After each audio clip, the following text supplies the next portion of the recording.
দেখুন কীভাবে কদবেল মাখানো হচ্ছে।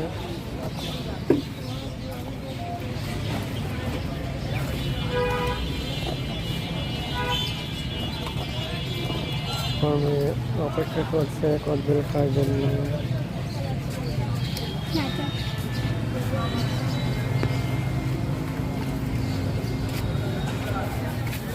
হয়ে গেছে মাখানো। তো সবাই ভালো থাকবেন। আল্লাহ হাফেজ।